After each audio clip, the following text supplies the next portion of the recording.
Le 14 février 2014, je décide de disparaître volontairement du jour au lendemain parce que je n'en peux plus. Je suis dans une situation vraiment difficile à tout point de vue, un genre de cumul de malaise qui pesait sur mes épaules depuis bien trop longtemps et je décide de fuir tout simplement. Podcast Story réel. Je me rappelle très bien cette nuit du 14 février de la Saint-Valentin. Il est 3 heures du matin. Je casse mon ordinateur, j'écris pardon en grand sur le mur de ma chambre. Je laisse ma lettre d'adieu sur mon bureau et je descends en pyjama dans la rue. Là, je monte dans ma voiture. Je n'allume pas les phares pour ne pas éveiller l'attention. Et je quitte mon village, ma rue, pour aller récupérer un vélo que j'avais planqué dans une forêt et qui m'attendait. Un vélo tout neuf. J'étais vraiment dans un stress intense, un gros moment de panique, et j'ai commencé à me calmer sur la route vers le Luxembourg. Ensuite, la deuxième étape, tout aussi marquante, a été d'entrer dans cette forêt avec mon véhicule, de retirer tout mon pactage, de répandre toute l'essence dans l'habitacle de ma voiture, et puis de jeter un chiffon enflammé à l'intérieur. Et là, ça a été la suivante étape. J'ai enterré mes plaques, les plaques de ma voiture que j'avais au préalable dévissées en espérant brouiller les pistes, brûler mes papiers de ma voiture, enterrer mes clés de voiture. Il y a eu un genre de grand soulagement d'avoir réussi à mettre en place mon plan de disparition. Bon, on était vraiment au début et là, j'avais 2 jours d'avance sur la découverte de mon absence. J'avais inventé un planning fictif et je savais que le dimanche 16 février, jour de mon anniversaire, mes proches allaient découvrir ma chambre vide et alerter la police. Un moment qui m'a beaucoup marqué dans cette aventure, c'est la première fois où je me suis connecté à Internet depuis ma disparition. Et là, la curiosité et l'air mort m'ont poussé à entrer mon nom dans un moteur de recherche. Et bien entendu, j'ai eu tous les avis de recherche, les articles, l'avis de recherche plus le reportage de la télévision qui sont apparus. Et là, ça a été un choc parce que pour la première fois, je voyais de mes propres yeux ce que je passais mon temps à m'imaginer. Je savais que mes proches avaient, depuis le 16 février, découvert mon absence. J'imaginais ce qui s'était passé, la police, l'avis de recherche, etc. Et là, pour la première fois, je découvrais tout ça de mes propres yeux à travers Internet. Ça m'a beaucoup marqué. Il y a eu, je sais pas, un sentiment, un mélange de fierté et de culpabilité, de dégoût de ma personne par rapport à ce que j'avais fait.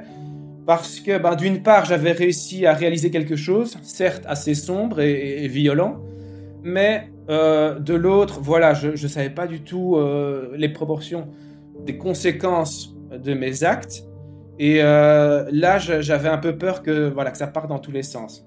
Mais allez, pour la première fois, j'avais réussi quelque chose. J'avais vécu tellement ces sensations d'échec avant ma disparition que là, je me disais waouh, il s'est passé un truc grand, pas spécialement très beau, mais j'avais réalisé quelque chose.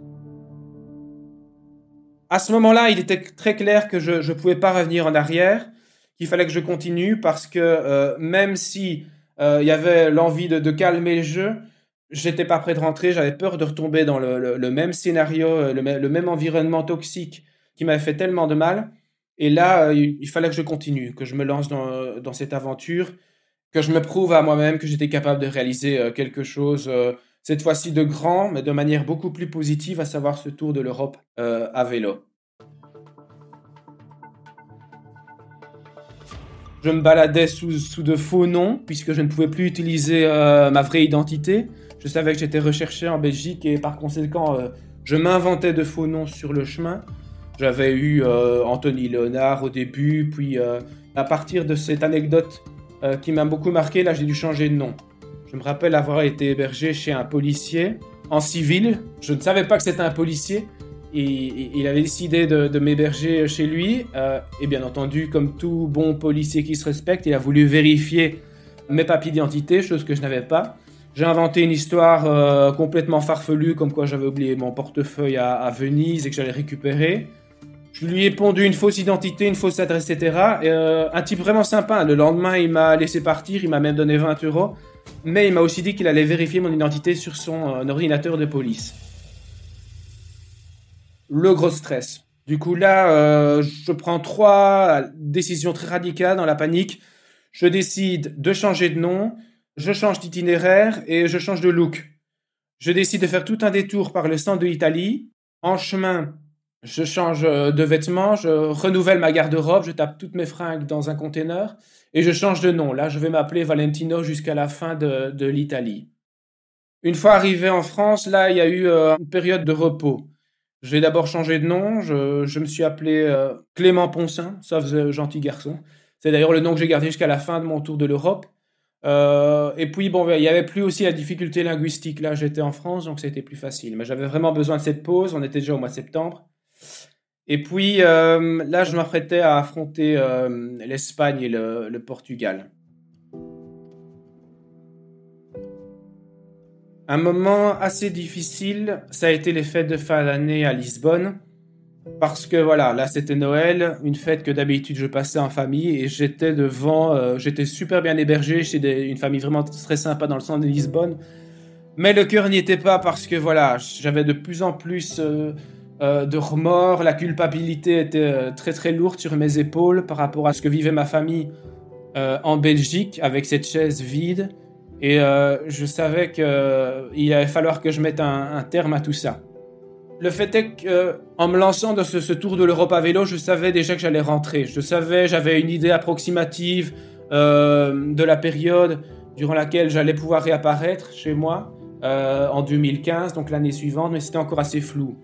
À Lisbonne, je décide officiellement de planifier mon retour le 10 mai, jour de la fête des mères en Belgique.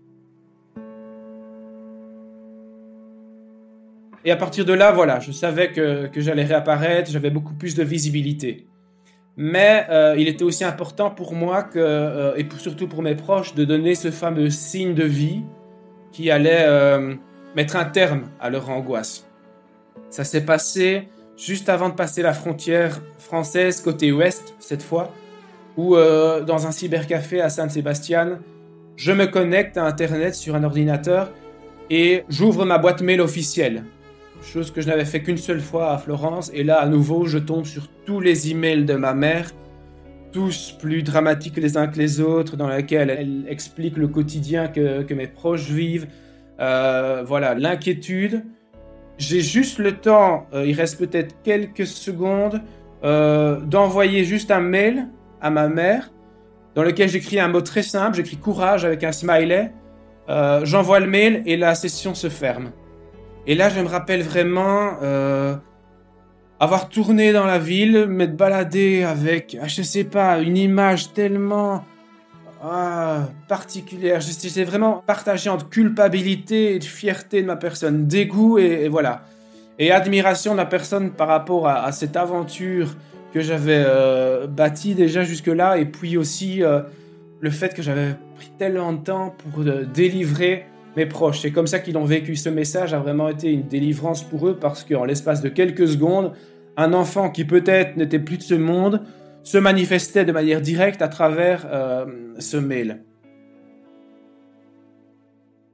Dans la nuit du 10 mai, jour de la fête des mères, j'arrive dans cette cabane. C'est la même cabane dans laquelle j'avais caché mon vélo lors de mon départ, donc 15 mois plus tôt. Je m'effondre sur cette table en bois et là, je suis lessivé, à la fois content d'être arrivé sain et sauf après 14 000 km de vélo, et surtout avec une charge émotionnelle très très haute. Il faut savoir que j'ai mes proches qui sont à 500 mètres et qui ignorent tout de mon retour. Je suis arrivé à l'arrière de mon jardin et là, mon réflexe a été d'abord de jeter un œil pour voir s'il y avait encore de la vie. Je voyais que le jardin avait été entretenu et ça me soulageait de savoir que la vie avait repris son cours. J'aperçois une silhouette au loin, je reconnais mon père, mais il ne me reconnaît pas, on est trop loin. Je décide de traverser la rivière et j'arrive tout au bout de mon jardin et là je me plante, je me fige au bout du jardin et je regarde mon père au loin traverser avec une brouette de bois pour préparer un barbecue. Il remarque la silhouette à l'horizon, il ne me reconnaît pas, il y a beaucoup de distance, et il fait signe à cet individu au loin. Je lui rends son signe, Il est intrigué parce que je ne bouge pas, alors il décide d'avancer dans ma direction. Et il faut vraiment attendre les 50 derniers mètres pour qu'il me reconnaisse et qu'il fasse « Oh mais c'est Ralph ça !» Et puis là, il saute de joie, il court dans ma direction, je fais pareil, je saute de joie, je saute dans ses bras. Et là, on est juste dans un moment intense, en pleurs, voilà, je m'excuse, on se retrouve tout simplement, il y a un moment de joie intense. Et puis là, un grand ouf de soulagement aussi, que tout ça se termine. Après, je me rappelle, on marche vers la maison et puis même chose, je retrouve ma mère. Ma mère est sous le choc, elle ne pleure pas, elle ne comprend pas ce qui se passe. Un peu tétanisée, elle doit se pincer.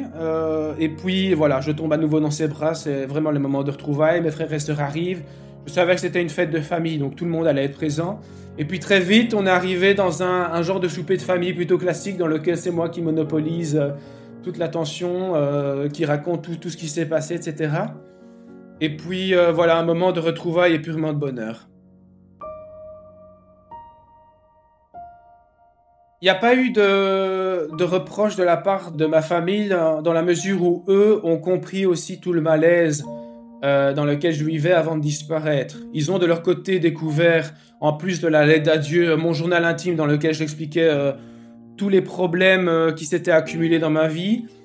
Et puis, ils avaient déjà passé le cap de la rancœur, de la colère, de la tristesse. Il restait plus en fait que du soulagement et de la joie de se retrouver. Le fait est que mon signe de vie les avait déjà délivrés auparavant, donc 2 mois avant mon retour, et qu'ils avaient déjà pu retrouver une vie plus normale que celle qu'ils menaient avant.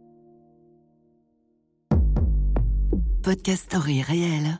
On a tous une histoire à raconter. Ne manquez aucun épisode de Podcast Story. Abonnez-vous et mettez 5 étoiles sur Podcast Addict, Amazon Music ou Spotify.